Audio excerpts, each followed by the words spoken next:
बहुत समय पहले की बात है। एक छोटे से गांव में दो बहुत अच्छे दोस्त रहते थे, मोहन और सोहन।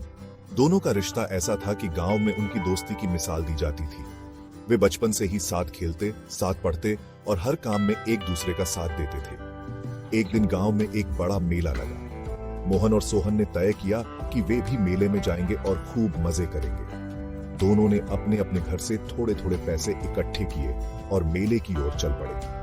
मेले में बहुत सारी दुकानें थीं और हर जगह चहल पहल थी। मेले में घूमते घूमते मोहन को एक बहुत ही सुंदर पतंग दिखी। वह पतंग उसे इतनी पसंद आई कि वह उसे खरीदना चाहता था, लेकिन उसके पास पूरे पैसे नॉन लीव थे। उसने सोहन से अपनी इच्छा बताई। सोहन ने बिना कुछ सोचे समझे अपनी सारी बचत मोहन को दे दी ताकि वह पतंग खरीद सके।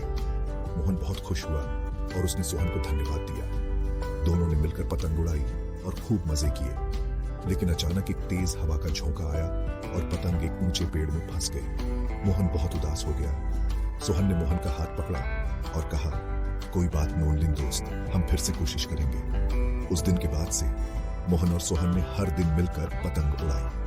धीरे धीरे उनकी पतंग उड़ाने की कला में निखार आया और वे गांव के सबसे अच्छे पतंगबाज बन गए। उनकी दोस्ती और भी मजबूत हो गई।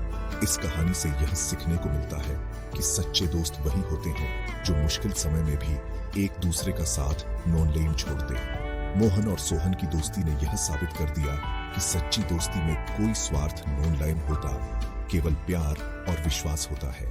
हमारे मोहन और सोहन मेले जाने के लिए बहुत एक्साइटेड हैं। दोनों दोस्त मिलकर मेले की तैयारी कर रहे हैं। देखो, मोहन की नजर एक पतंग पर अटक गई है। उसे वो पतंग बहुत पसंद आ रही है, पर क्या करे, उसके पास तो पतंग खरीदने के लिए पैसे कम पड़ रहे हैं। सोहन समझ गया कि उसके दोस्त को क्या चाहिए। बिना समय गंवाए वो अपनी सारी जमा पूंजी मोहन को दे देता है, क्योंकि दोस्ती में तो ऐसे ही करते हैं ना। पतंग उड़ाने का मजा ही कुछ और है। आसमान में रंग बिकॉलरी पतंगें हवा के साथ खेलती हुई एक अलग ही आनंद देती है। बच्चों की खुशी, उनकी हंसी और वो उत्साह, सब कुछ मिलकर एक अद्भुत दृश्य बनाते हैं। अरे नॉनलिन, एक जोरदार हवा का झोंका आया और पतंग पेड़ पर जा फंसी। पर देखो, ऐसे मुश्किल समय में भी सोहन मोहन का साथ नॉनलिन छोड़ता। सच्ची दोस्ती में यही तो खास बात होती है। रोज की मेहनत रंग ब्रॉड। देखो कैसे मोहन और सोहन अब सबसे अच्छे पतंगबाज बन गए हैं। सच्ची दोस्ती का सबक हमें जीवन के हर मोड़ पर सिखाता है कि विश्वास और समझदारी ही किसी रिश्ते की फाउंडेशन होती है। सच्चे दोस्त वही होते हैं जो हर परिस्थिति में आपके साथ खड़े रहते हैं, बिना किसी स्वार्थ के।